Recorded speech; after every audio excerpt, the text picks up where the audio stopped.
মোর মেজাজ কলে ভালো আছে কেন বেলা করছি করছি আপনাদেরও দিল খুশ মন খুশ হয়ে যাবে। আপনারা জানেন আমি মেলা দিন থেকে করছিলাম, বারবার করছিলাম আগামী ইলেকশনে বিএনপি জিতার চান্স কম। যখন কইছি তখন সবাই ভাবিছে দাদাই মনে হয় মালকে টাল হয়ে এসব বগিচ্ছে। যাই হোক, কিছুদিন পর সন্দেহ আপনারাও করা শুরু করলেন কিনা কন, সত্যি কিনা? হ্যাঁ, মানে 5ই আগস্ট 2024 সবাই ভাবিছিল বিএনপির ভূমিধ্বস বিজয় হবি। তারপর 14 মাস গেছে, এখন বিএনপি নিজেও মনে করে না ভূমিধ্বস বিজয় হবি, তাই না? এখন বিএনপি মনে করে মেজরিটি সিট পাবি। আর 2 মাস যাক, দেখবেন বিএনপি যে হারিচ্ছে চোখে চোখে দেখতে পারবেন, বিএনপিও বুঝবি। আর আমি আজকে অঙ্ক কইসা দেখে দিব, এখন তো বিএনপি পুরাই আওলা গেছে। প্রফেসর ইউনূসের বক্তব্য শুনে আমাদের শিলং সালাউদ্দিন কয় প্রধান উপদেষ্টা জুলাই সনদ লঙ্ঘন করেছে, যেটা তিনি সাইন করেছেন সেটাই তিনি লঙ্ঘন করেছেন। আবার রাতে তারেক রহমান ধন্যবাদ দেয়। তাহলে কি জুলাই সনদ লঙ্ঘন করিয়েছে নাকি করে নাই এ হে বিএনপি? নাকি শিলং সালাউদ্দিন দলের কথা আর কয় না? এদিকে বিএনপির আরেক বুদ্ধিজীবী বিশিষ্ট মাদকাধিকার কর্মী ডাক্তার জাহিদ কইছে প্রফেসর ইউনূস নির্বাচন বানচালের অংশ হইলেন। তার মানে বিএনপি শুধু নিজেই আওলায় নাই, তার আশেপাশের লোকদেরও আওলায় দিছে। ডাক্তার জাহিদকে কইেন তাইলে তারেক রহমানকে নির্বাচন বানচালের ষড়যন্ত্র করার জন্য প্রফেসর ইউনূসকে ধন্যবাদ জানাইছে।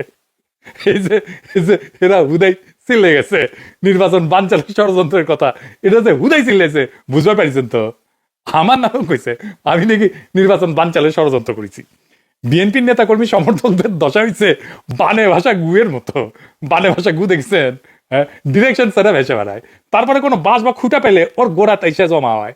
হ্যাঁ, ইনকাই আর কি। কখনো জামাইকোটার বুদ্ধিজীবীর বাসের গায়ে, কখনো বিরানি আলমের বাসের গায়ে, কখনো মাদকাধিকার কর্মীর বাসের গায়ে, আবার কখনো আসিফ নজরুলের কুত্তার বাসের গায়ে। এটির এসে ছবি সরাই না, এই কৃতজ্ঞ কুত্তার কোনো সাউন্ড আছে? নাই। হ্যাঁ, আচ্ছা খোঁজ লাগায় পাইলে দিয়েন, কিন্তু ধরেন কিছুদিন পর পর সে ঘেউ ঘেউ করে ওটাই না দেন, না না পাশের ছবিটাই না তারপরে দেন। হ্যাঁ এইবার আছে। আচ্ছা, বানে ভাষা গুয়ের কথা করছিলাম তো না, তো বানে ভাষা গু কখনো ওয়াকারের পথ বালকের বাসের গায়ে জড়ো হয়, এইরকম আর কি। তো আওয়ামী লীগের আগুন সন্ত্রাস দেখেছেন না? কতগুলা বাসে গাড়িতে আগুন দিছে রাতে, বাসের ভিতরে ঘুমাইতেছিল এক বাস শ্রমিক, তার সহ আগুন দিয়ে পুড়াইছে। কিরকম বিভৎস জিঘাংসা এদের! এই আগুন দেওয়ার পরিকল্পনা এই সুশান্ত নামের জাউরার। সে বলছে কিভাবে কোথাও পেট্রোল ঢেলা আগুন জ্বালাইতে হবে। হ্যাঁ, ওই লিখছে ভালোবাসা ঢালতে হবে আর কি, তারপরে আগুন জ্বালাইতে হবে। 300 জায়গায় করা যাবে, 300 জন করতে পারবে। প্রেসিডেন্ট সরকার তো অথর্ব, কিছু করতে পারবে না। কিন্তু যতগুলা আগুনের অ্যাটাক হয়েছে তার জন্য তো এই সুশান্তরে আসামি করে মামলা করা যায় নাকি বলেন? দ্রুত বিচার করে রায় তো দেওয়া যায় নাকি? নাকি সেটাও পারবে না। যারা যারা পলায় গিয়ে এরকম অন্তর্ঘাত করতেছে তার তালিকা তো করতে পারে প্রেসিডেন্ট সরকার। করিছে, করে তো প্রকাশ করতে পারে। করিছে? করে নাই, আমি শিওর। এইগুলা লাফালাফি 1 মাসে বন্ধ করে দেওয়া যায়। কোনোদিন খোদা তালা ক্ষমতা দিলে প্রফেসর সরকারের সবাই দেখাই দিতাম উপদেষ্টাদেরকে কেমনি এটা করতে হয় কাজ। হাদির বাড়িঘর নাকি জেলে দিবে। হ্যাঁ, পারলে করিস। হ্যাঁ, আমাদের কমরেডদেরকে হাত দিলে একের টুঙ্গি ভাড়া উড়ে দিব একেবারে। আমি হুদাই আওয়াজ দিতেছি না, বারবার কইতেছি, কিন্তু বারবার সতর্ক করতেছি যখন কামটা করবো তখন যেন কেউ কইতে না পারে আগে কেন কই নাই, কয়ে দিতেছি। এই জায়গাটায় নোট নিয়ে রাখেন, দরকার হলে ক্লিপ বেনে রাখেন, আমি যে আগে কয়ে দিছিলাম। কিন্তু আওয়ামী লীগ যেটুকু করেছে এই সাহস কেমনে পেল? এটা বুঝতে হইলে মির্জা ফখরুলের জাস্ট কয়েকদিন আগের একটা বক্তব্য আমরা আরেকবার শুনি, যেখানে সে কইতেছে আওয়ামী লীগাররা নাকি অসহায় অবস্থা আছে। আগে শুনেনি, আপনারা আবার শুনেন। শুনেছেন নাকি? আবার শুনেন। এখন আমাদের যারা এখানে নৌকা ভরছেন সারা বাংলাদেশে, তারা তো একটু অসহায় অবস্থায় আছে, যে আমাদের মূল লক্ষ্যে পালাই গেছে, আমরা এখন কি করবো? তো সেই জায়গায় আমি আপনাদেরকে এটুকু আশ্বাস দিতে পারি যে আপনাকে হতাশ হবেন না। ধানের শীষ আপনাদের পাশে আছে, আমরা আপনাদের পাশে আছি। আমরা বেঁচে থাকতে আপনাদের গায়ে কেউ ফুলের টোকাও দিতে পারবে না, এই কথাটা আমরা পরিষ্কার করে বলছি আজকে। এবার বলেন, আওয়ামী লীগ কি অসহায় অবস্থায় আছে? সে তো শুধু এটা বলে নাই, সে বলছে মামলাও তুলে নিবে। শুনেন, আওয়ামী লীগ যেভাবে মামলা করছে আমরা সেই মামলা করতে চাই না। যদি মামলা হয়ে থাকেও আমি আপনাদেরকে কথা বলছি, সমস্ত মামলা তুলে নেওয়া হবে। যত মামলা আছে আওয়ামী লীগের বিরুদ্ধে আমরা সমস্ত মামলাগুলো তুলে নেব। সে নন্না মুন্না ফ্যাসিস্ট ডিক্টেটরের পা ধরে সালাম করতে চায়, আবার সে না গণতন্ত্রও চায়। হ্যাঁ, ওরে মা।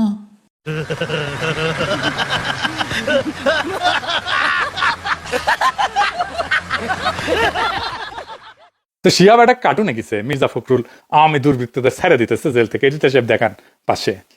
শিহাবের পেজটা একটু দেখে দেন, ও সবাই দেখুক, সবাই ফলো করবে, ওগুলো ভালো ভালো কার্টুন আঁকে। তো পরে আবার মির্জা ফখরুল কয় না আমি এটা কই নাই, আমি সারা দেশে হয়রানিমূলক মামলা প্রত্যাহারের কথা বলি নাই, শুধু এই এলাকায় হয়রানিমূলক মামলা প্রত্যাহারের কথা কইছি। দেখেছেন? আচ্ছা বলেন তো, হয়রানিমূলক মামলা কেন আমরা দিব? এই মামলা তো প্রত্যাহারই করা উচিত, সারা দেশে করা উচিত, শুধু উনার এলাকায় না, কারণ এই মামলা তো টিকবে না। আর আমরা মিথ্যা মামলা কেন দিব? উনি কেন শুধু নিজের এলাকায় এই হয়রানিমূলক মামলা প্রত্যাহার করবেন, অন্য জায়গায় করবেন না? উনি কি ঠাকুরগাঁ জেলার প্রেসিডেন্ট বিএনপি? আর হয়রানিমূলক মামলা কে দিচ্ছে? বিএনপি তো দিচ্ছে বেশিরভাগ জায়গায়। মামলা দিয়ে এই যে মামলা দিবে এগুলো টাকা নিছে, দেখেছেন? মামলা দিয়ে সেটা প্রত্যাহার করে আবার টাকা নিছে, খালি টাকাই টাকা। বিএনপি নিজেই নিজের দলের লোকরা এই কারণে বহিষ্কার করেছে। তো বহিষ্কার টহিষ্কার এই সমস্ত আইওয়াস, বুঝেছ? যাদের বহিষ্কার করে তাদের আবার দলে ফিরায় না, মহাসমরহে, দেখেছেন? আর কত কমো, মির্জা ফখরুল এত সিনিয়র নেতা, প্রত্যেকদিন ধরা যায় ওনারে, তো ধরি না, মায়া কইরা আর কি। এত সিনিয়র নেতা, তাও রাজনীতির একটা বক্তব্য কিভাবে দিতে হয়, গুছায় বলতে হয়, সেটাই বলতে পারে না। গুছায় কথা বলতে পারে না, রাষ্ট্র ক্ষমতার যাবি, কি শখ! কুজা রাষ্ট্র আর শখ হয়। মির্জা ফখরুলের শখ হয়েছে সে রাষ্ট্র ক্ষমতার যাবি, মন্ত্রী টন্ত্রী হবি আর কি, বুঝেছেন? দেখেন কইছে জনগণ সনদ গণভোট বুঝে না, দেখেন দেখেন সেই কইছে। তো যদি নাই হয় তাহলে গণভোটের নির্বাচন একই দিনে চায়, জনগণ তো গণভোট বুঝেই না, তাই না? আগে তো বুঝাবি জনগণকে। জনগণ যদি নাই বুঝে গণভোট সনদ, তাহলে গণভোট চাইবি কেন বিএনপি? কন্ত কথার কোনো মানে আছে? কথা কয় কোনো মানে নাই, তারপরে দমে দমে মিছা কথা কয়। আগে কলকাতার মিডিয়াতে এই সময় একটা সাক্ষাৎকার দিছিল, কইছিল মুক্তিযুদ্ধে অর্জিত সংবিধান রক্ষায় আজও আমরা স্বাধীনতা বিরোধীদের সঙ্গে লড়াই করছি, বামের আমাদের সঙ্গে আছে, বুঝেছ?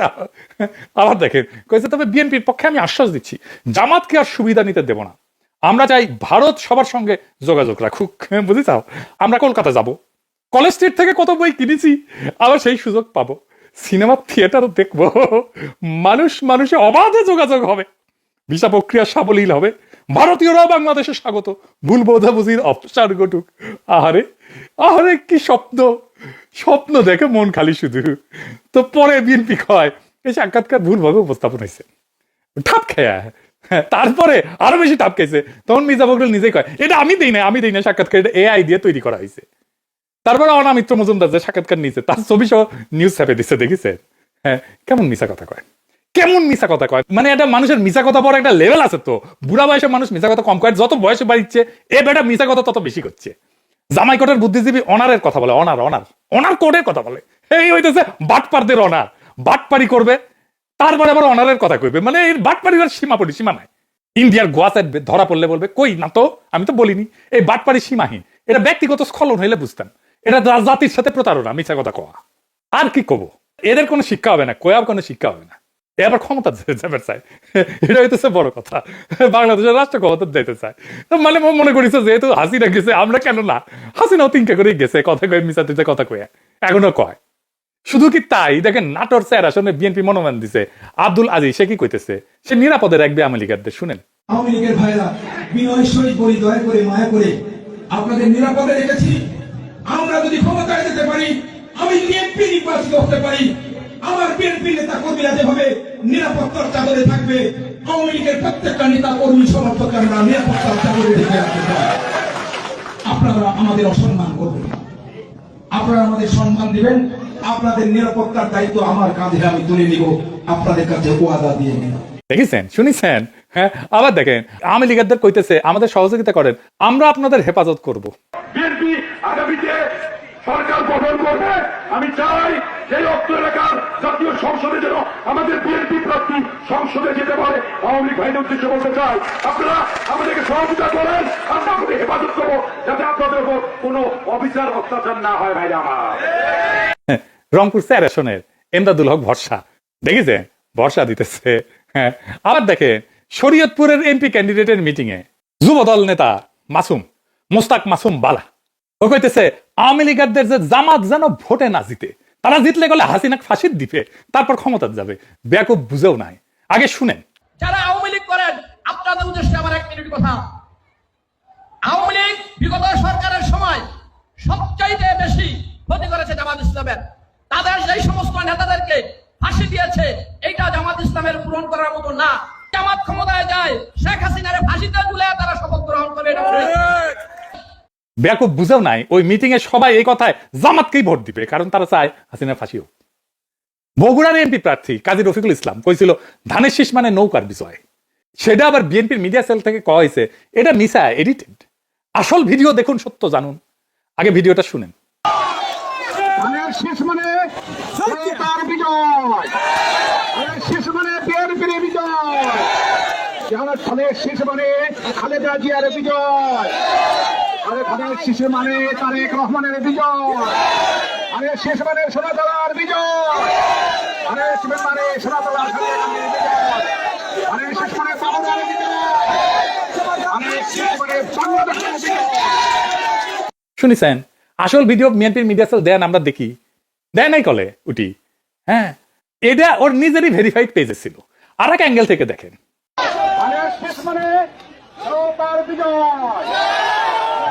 দেখেছেন মানে কেমন মিছা কথা কয় বিএনপির মিডিয়া সেল? হ্যাঁ, মানে এদের মিছা কথা চলতে ফিরতে না, ক্ষমতা যাওয়ার আগে মিছা কথা কয়। আগে ক্ষমতা যায় মিছা কথা কইতো, এটা ক্ষমতা যাওয়ার আগে মিছা কথা কয়। আবার দেখেন আওয়ামী লীগ নেতাদের ছাড়া আনতে যায় বুঝবোধন নেতা কয় পুলিশকে শতপ্রণোদিত হয়ে রেজেকের মালিকের কর্তৃত্ব গ্রহণ করছে, কইছে যে রেজেক চলে গেছে নাকি, কতদিন এই কর্তৃত্ব জোরপূর্বক বহন করতে পারবে আপাতত তার কোনো নিশ্চয়তা অবশ্য নাই। আবার দেখেন প্রকাশ্যে সরাসরি আওয়ামী লীগের পাশে থাকার ঘোষণা দিছে বিএনপির কেন্দ্রীয় নেতা এবং চাঁদপুর 5 আসনের প্রার্থী মমিনুল হক। বাংলাদেশ আওয়ামী লীগ অনেক জনপ্রিয় রাজনৈতিক দল, তাদের 5-10টা খারাপ কর্মীর জন্য আজকে হাজীপুর শাহরাস্তিতে 2.5 লক্ষ বাংলাদেশ আওয়ামী লীগের নেতা কর্মী তারা আজকে নিরাপত্তাহীনতা ভুগতেছে। সেই সমস্ত ভাইদেরকে আমরা অনুরোধ করব, যারা কোনো অন্যায় এবং অত্যাচারের সাথে জড়িত না, আমরা পরিচ্ছন্নভাবে আপনাদের পাশে আছি। দেখেছেন মামলা প্রত্যাহারের আবার অঙ্গীকার করেছে। তো বিএনপি তো আকাশে তুরিচ্ছিল, আকাশে তুরিচ্ছিল, এখন মাটিতে নেমে আসছে আস্তে আস্তে আস্তে আস্তে। এইবার আসেন ইলেকশনের হিসাবটা মিলে দিই, কে জিতবি। তো জামাই গোটার বুদ্ধিজীবী কইতেছে যে বিএনপি যদি জামাত এনসিপির সিট ছেড়ে দিত তাহলে গণতান্ত্রিক উত্তরণ কইছে ডেমোক্রেটিক ট্রানজিশন চালায়া হয়ে যেত আর কি। কি আর কমু, হ্যাঁ, বাঙ্গু এলিটেরা সবকিছুকে নিজের জমিদারি বলে মনে করে। মানে জমিদারির দুঃস্বপ্ন, জমিদারির প্যারাডাইম মাথার থেকে যায় না, সবকিছুই জমিদারি। বিএনপির ভোট আছে নাকি? হ্যাঁ, বিএনপির ভোট শূন্য। বিএনপি জিততো, ভোট পাইতো, কিন্তু এই ভোটটা হইতেছে anti Awami League, anti India vote. এই ভোটে জিততো। আওয়ামী লীগের সাথে লড়াই আমরা বিএনপির নেতা মানিছিলাম, কিন্তু আমরা তো বিএনপি করি না, এখন বিএনপির সাথে নাইও। আগে বিএনপির বিপদে বুক আগাই দিছি, ডিফেন্ড করছি, তার লড়াইকে নিজের লড়াই মনে করছি। যদিও লড়াই কতটুকু করছে সেটার কথা নাই কই। আমারে তারেক রহমান কইছিল আপনার রাজনীতি আপনি করেন। হ্যাঁ, করতেছি তো। হ্যাঁ, তো আমার রাজনীতি দেখতেছেন তো, আপনাদের রাজনীতি পিছু উঠতেছে, কই যায় এটাও দেখবেন। যখন বিএনপির নেতা মানছিলাম, নেতৃত্ব দিতে ব্যর্থ হয়েছে বিএনপি, 1971 শেখ মুজিবের মতো। এখন বিএনপি আওয়ামী লীগ আর ইন্ডিয়ার কোলে চইরা বসছে। তো বিএনপি রে তার আগের ভোটাররা ভোট দিবে না তো। ডাকসু নির্বাচনের মতো জগন্নাথ হলেই জিতবেন, হ্যাঁ, তাও ফর দ্য টাইম বিং, অল্প সময়ের জন্য। পার আওয়ামী লীগ আর হিন্দুদের ভোট এখন পাইবেন, আর আবার আওয়ামী লীগ ফিরে আসলে আর পাইবেন না ওই ভোট, তখন শূন্য লবডঙ্কা। ওই গয়েশ্বর রায়ও নিজের ভোটটা দানে শীষে দেয় কিনা আমার সন্দেহ আছে। বেশি কয়া ফেললাম গয়েশ্বর রায়ের ভোট দিয়ে। হ্যাঁ, দেখেন, কইলাম তো, দেখেন। যাই হোক, এটা গল্প শুনে আমার মেডিকেল কলেজের, মজা পাইবেন, এটার সাথে যোগসূত্র আছে। আমরা যখন ছাত্র তখন আমাদের এক ব্যাচ সিনিয়র অসীম কুমার ঘোষ, আপনারা চিনবেন, রাজশাহীর লোকজন চিনবেন, ক্যান্সার স্পেশালিস্ট, বিএনপি করতো, মার্কেটারি অ্যাক্টিভিস্ট, বিএনপির ভোট করতেছে, মারপিট করতেছে বিএনপি হইয়া। হ্যাঁ, তো আওয়ামী লীগ শুনলাম সে আওয়ামী লীগ হয়ে গেছে, আওয়ামী লীগ করে।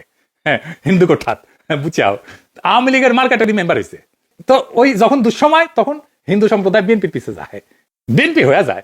আর তারপরে ধরেন সিপিবির মতো আর কি, সিপিবি জিয়া রহমানের তো জিয়া রহমানের সাথে খাল কাটতো, জানেন তো, খাল কাটলে সিপিবিও যাইতো, জিয়া যাইতো, বিএনপি যাইতো, আর সিপিবি যাইতো। তারপরে গেছে, যায় নাই। যখন আওয়ামী লীগ ফিরে আসছে তখন গেছে, যায় নাই। কয়দিন আগে একটা মজার ঘটনা ঘটেছে, হ্যাঁ, গত এপিসোড করেছি না, ওই ডাক্তার জাহিদকে নিয়ে কইছি না, মাদকাধিকার কর্মী, তো বিএনপির জাহিদ ভাই মানে চেয়ারপারসনের উপদেষ্টা, তা আমাদের বড় ভাই আমার ফোন দিয়া কয়, তুমি নাকি জাহিদের কথা কইছো, পাবলিকে তো আমারে মনে করতেছে। আমি কইলাম জাহিদ ভাই আপনার কথা কেন মনে করবে, আমি তো শুধু নাম বলি নাই, ছবিও দেখাইছি, তার নিউজও দেখাইছি, আর তারা তো চেনে ডাক্তার জাহিদকে, আর এই থাম্বনেলে তার ছবি দিছি, আপনারা কেন মনে করবে? তো জাহিদ ভাই কইতেছে পাবলিক। আমি কই কে কোন পাবলিক কইলো রে ভাই? তো জাহিদ ভাই কয় যে এবার কেন ডাক্তার মিনাল সরকার কইছে পিনাকি কেন আপনার পিছে লাগলো। আমার মেজাজ গেছে বিলা হইয়া। আমি কইলাম জাহিদ ভাই আপনার পাবলিক পেলেন নাই, কথা কইতেছেন, 1 নাম্বার ইন্ডিয়ান অ্যাসেট, বিয়েও করিছে ইন্ডিয়ায়, আওয়ামী লীগের আমলে সব আওয়ামী দুর্বৃত্তদের সাথে কানেকশন করাইতো ইন্ডিয়ান এম্বাসি, আর মানুষ পেলেন না। এর মানে পার ইন্ডিয়ান মাল বিএনপি শীর্ষ নেতার কাছে আমার নামে কানবাড়ি করতেছে। হ্যাঁ, দেখেছেন মানে কি করে, বুঝেছেন তো, সামে সিকনে কিরকম করে এগুলা, বুঝেছেন? এই লোকের আমল নামা জানে না জাহিদ ভাই, বুঝেছেন অবস্থা? আমি কইলাম আমার নামাজ কয় আমি ডাক্তার মানুষ, সবারই ফোন আমি সবার ফোন কেন আপনি ধরবেন? আপনি পার ইন্ডিয়ান মাল একটা, আপনি এটা বুঝেন না? এটা এ মিনাল প্র্যাকটিস করিচ্ছু কর, টেকে কেমাচ্ছু কেমা, কিন্তু যাওরামও বাদ দে, আমার লগে না। হ্যাঁ, গেলে ভেঙ্গা ইন্ডিয়ার শ্বশুর বাড়ি পেটে দেবো একেবারে, তোর হাসিনার কাছে পেটে দেবো। আমি প্যারিসে থেকে তোর ভেঙে দিতে পারি। প্র্যাকটিস তো বেড়ে দিলাম, তো বালগো এলিটার এখন দৌড় মারবি। আরে বাবা, মৃণাল কান্তি সরকার, ও ইন্ডিয়ান না হোক, ইন্ডিয়ান বউ আছে, ইন্ডিয়ান, তাই তার কাছে যাই, হ্যাঁ লাইন লাগবে একেবারে। এবার কে আমার কমিশন দিয়ে ব্যবসা করে বেড়ে দিলাম। হ্যাঁ, যাই হোক, এবার হিসাবে আসি, বিএনপির সিটের হিসাব। বিএনপি 237টা সিটের নমিনেশন দিছে, বাকিগুলো তার জোট সঙ্গীদের দিবি, মিলাবি আর কি। তো জোট সঙ্গী সবাই হারবি, সবাই দল বেঁধে হারবি, একটাও জিতবি না, লিখে রাখেন। এমনকি আন্দালিব প্রার্থীও জিতবি না, লিখে রাখেন। কেন জিতবি না? নির্বাচন কমিশন কইছে এবার নিজের দলীয় প্রতীকে নির্বাচন করা লাগবে। তো আন্দালিব প্রার্থী জিন্দিগিতে তার নিজের মার্কা নির্বাচন করেছে? করে নাই। তার মার্কা কি জানেন? গরুর গাড়ি মার্কা। কে চিনে তার মার্কা? এই মার্কা দাঁড়াইলে কে ভোট দিবে? তো মনোনয়ন বঞ্চিত প্রার্থী আছে, সে পুরা দলকে আন্দালিব প্রার্থীর পর্যায়ের পিছিয়ে লাগাবে, কারণ তার তো প্রমাণ করতে হবে যে আন্দালিবকে মনোনয়ন দেওয়া ঠিক হয় নাই। তবে আন্দালিবকে না হারাইলে তো তার একটা প্রমাণ করা যাবে না, তার পুরা ভোট যাবে আন্দালিবকে যে হারাইতে পারবে তার বাক্সে। তো ধানের শিশি যদি না পায় এই জোট সঙ্গীরা, কেউ জিতবে না। জামাত কিন্তু কখনো নিজের মার্কা ছাড়া ভোট করে নাই, জোট করলেও। দেখেন মতিউর রহমান নিজামীর পোস্টার দেখেন, দাড়িপাল্লা নিয়ে ভোট করছে সবাই, জামাতের সব ক্যান্ডিডেট। তার মানে 63টা সিট মায়ের ভোগে চলে গেছে অলরেডি। এখন এই 237টার মধ্যে 151টা জিততে হবে অ্যাটলিস্ট বিএনপিকে ক্ষমতায় যাইতে হইলে। তো এই আসনগুলোর মধ্যে মাত্র 90টা সিট যদি কেউ জিতে যায়, 90 কিন্তু বেশি না, বিএনপির 147টা সিট ওয়াক ওভার দিবে দরকার হইলে, কিন্তু 90টা সিটে মরণপণ লড়াই করবে। ভালো প্রার্থী দেবে, ভালো বাজেট দেবে, কেন্দ্র সামলাবে, ভালো প্রচার করবে, সব কর্মীদেরকে ওইখানে নিয়ে আসবে। মাত্র 90টা। বিএনপি সরকার গঠন করতে পারবে না। 90টা সিট জিতে নেওয়া বাম হাতের কাজ রে ভাই। হিসাব সিম্পল। মুজিব ইন্ডিয়ার উদ্দেশ্য করে কইছিল, উনি আমাদের কথা রাখলেন না, রাখলেন ভুট্টো সাহেবের কথা। আওয়ামী লীগ পুনর্বাসন করতে গিয়া বিএনপি আম সালা দুটেই যাইতে নিচ্ছে। হ্যাঁ, তারেক রহমান তো আমার কথা রাখলো না, ভুট্টো সাহেবের কথা রাখিছে, মোদির কথা রাখিছে। বিএনপির কপালে ক্ষমতা আর গোস্ত আর নাই, বিরোধী দলের ঝোল খেয়াই খুশি থাকা লাগবি। আর আমরা কমো গোস্ত তো পেল না, লে ঝোল খা।